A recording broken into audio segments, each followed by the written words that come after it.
Myself, Dr. Swati Sharma. I am Associate Professor in Botany in Government College, Jaipur. आज हम पढ़ेंगे microbiology meaning and scope. Microbiology paper का first topic है ये, meaning and scope of microbiology.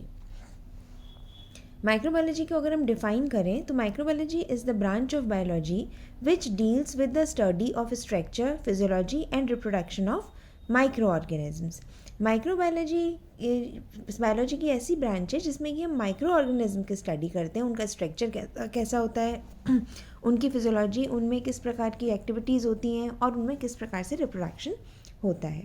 अगर हम microbiology का meaning देखें तो माइक्रो मतलब माइन्यूट, बायोस मतलब ऑर्गेनिज्म एंड लोगोस मतलब स्टडी। बहुत ही छोटे छोटे ऑर्गेनिज्म्स जो पाए जाते हैं उनकी स्टडी को हम माइक्रोबायोलॉजी कहते हैं।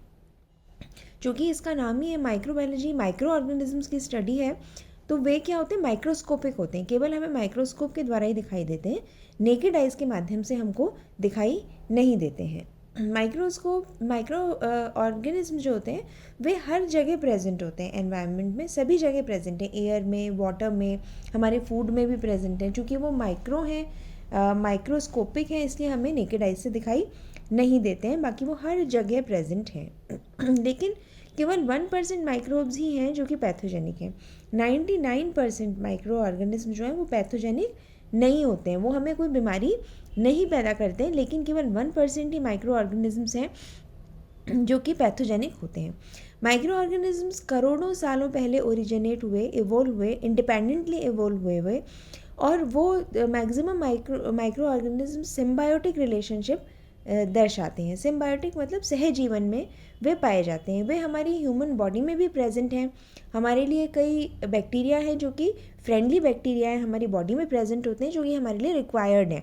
उनके बिना हमारा डाइजेशन प्रॉपर नहीं होगा, हमारी जो बॉडी है वो ढंग से काम नहीं करेगी। वो हमारी बॉडी में भी प्रेजेंट हैं और वो बल्कि हमारे कई पैथोजन से हमारी बॉडी को प्रोटेक्ट भी करते हैं।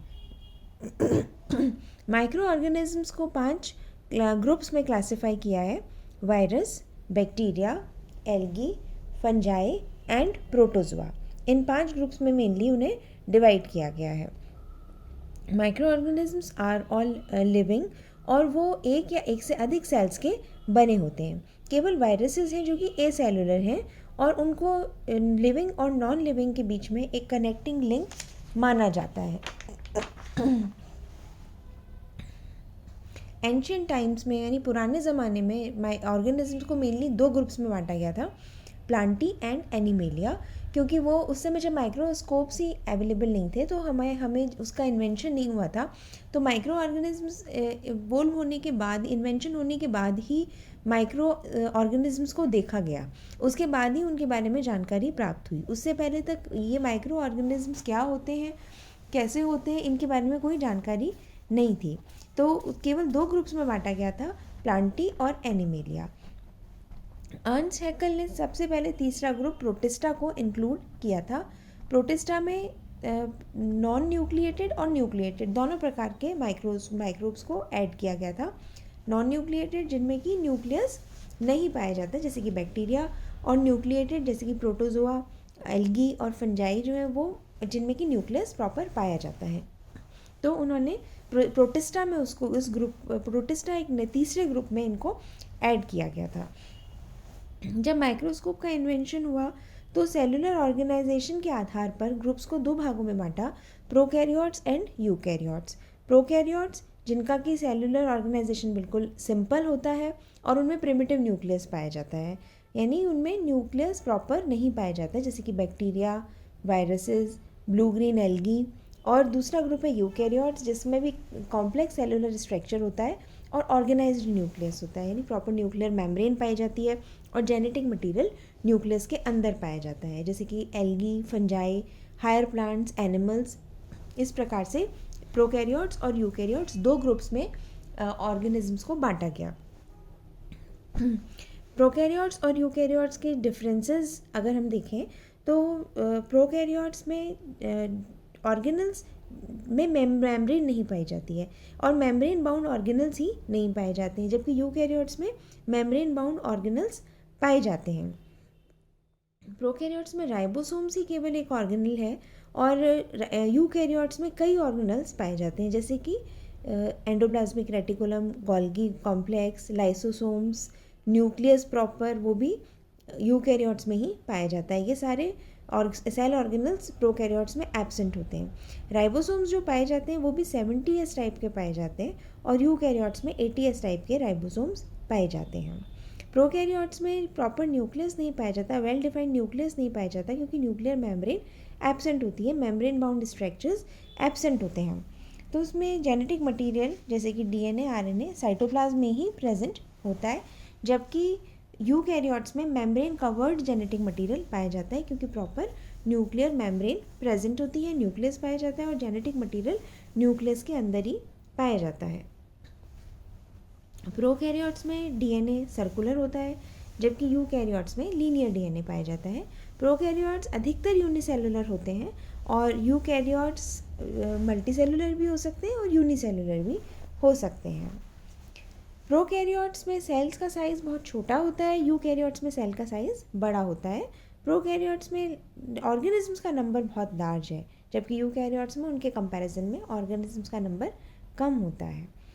प्रोकैरियोट्स सबसे पहले इवॉल्व हुए थे, करीबन 4 बिलियन ईयर्स पहले अपीयर हुए, जबकि यूकैरियोट्स 1 बिलियन ईयर्स पहले ही अपीयर हुए। इसके अतिरिक्त प्रोकैरियोट्स में हिस्टोन प्रोटीन एब्सेंट होता है, यूकैरियोट्स में हिस्टोन प्रोटीन प्रेजेंट होता है।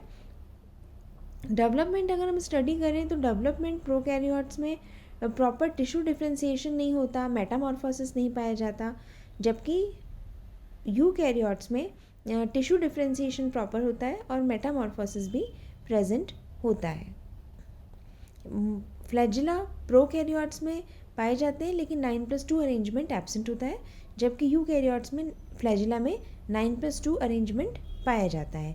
तो इस प्रकार से इन प्रोकैरियोट्स और यूकैरियोट्स में कुछ अंतर हैं, जो कि माइक्रोस्कोप्स के इन्वेंशन के बाद ही जाकर के पता चले, क्योंकि ये माइक्रोस्कोपिक स्ट्रक्चर्स हैं और इनका इंटरनल स्ट्रक्चर, सेलुलर स्ट्रक्चर भी माइक्रोस्कोप के इन्वेंशन के बाद ही स्टडी किया जा सका। R.H. विटकर ने 1969 में 5 किंगडम सिस्टम प्रपोज किया था, क्लासिफाई किया ऑर्गेनिजम्स को और 5 किंगडम क्लासिफिकेशन दिया। ये classification cell structure, body organisation और मोड ऑफ न्यूट्रिशन पर आधारित था। 5 किंगडम्स में सबसे पहले मोनेरा, फिर प्रोटिस्टा, फंजाई, प्लांटी और एनिमेलिया, इस तरह से 5 किंगडम्स में डिवाइड किया, क्लासिफाई किया ऑर्गेनिजम्स को। पहला किंगडम मोनेरा, इसके ऑर्गेनिज्म यूनिसेलुलर या मल्टीसेलुलर होते हैं और ये प्रोकैरियोटिक ऑर्गेनिजम्स को इंक्लूड किया जा गया मोनेरा में, जिनका कि मोड ऑफ न्यूट्रिशन एब्जॉर्प्शन है। एब्जॉर्प्शन के माध्यम से ये न्यूट्रिशन लेते हैं। ये फोटोसिंथेटिक भी हो सकते हैं या फिर कीमोसिंथेटिक हो सकते हैं। Example bacteria, blue green algae, mycoplasma. Second kingdom था प्रोटिस्टा, ये यूनिसेलुलर यूकैरियोटिक ऑर्गेनिजम्स को इंक्लूड करता है। ये फोटोसिंथेटिक भी हो सकते हैं और इनका इंजेक्शन मेथड जो न्यूट्रिशन का है वो इंजेक्शन भी हो सकता है। फोटोसिंथेटिक भी, फोटोसिंथेसिस भी कर सकते हैं ये, और इंजेक्शन के माध्यम से भी न्यूट्रिशन ले सकते हैं। और इसमें मेनली एल्गी, फंजाई, स्लाइमोल्स और प्रोटोजोआ को इंक्लूड किया है। तीसरा ग्रुप है फंजाई, ये यूनिसेलुलर या मल्टीसेलुलर यूकैरियोटिक ऑर्गेनिजम्स को इंक्लूड करता है, जिनमें कि क्लोरोफिल नहीं पाया जाता है और उनका मोड ऑफ न्यूट्रिशन है एब्जॉर्प्शन। फोर्थ किंगडम है प्लांटी, इसमें मल्टीसेलुलर यूकैरियोटिक ऑर्गेनिजम्स को इंक्लूड किया गया है, जिनमें कि क्लोरोप्लास्ट पाया जाता है और इनका मोड ऑफ न्यूट्रिशन है फोटोसिंथेसिस। लास्ट किंगडम है एनिमेलिया, इसमें मल्टीसेलुलर यूकैरियोटिक ऑर्गेनिजम्स को इंक्लूड किया गया, जिनमें कि सेल वॉल नहीं पाई जाती है और इनका मोड ऑफ न्यूट्रिशन इंजेक्शन है या फिर वो पैरासिटिक है। इनको हम एनिमेलिया में इंक्लूड करते हैं। इस प्रकार से R.H. विटकर ने 5 kingdom system of classification propose किया था। ये टॉपिक हम यहीं तक पढ़ेंगे। Thank you.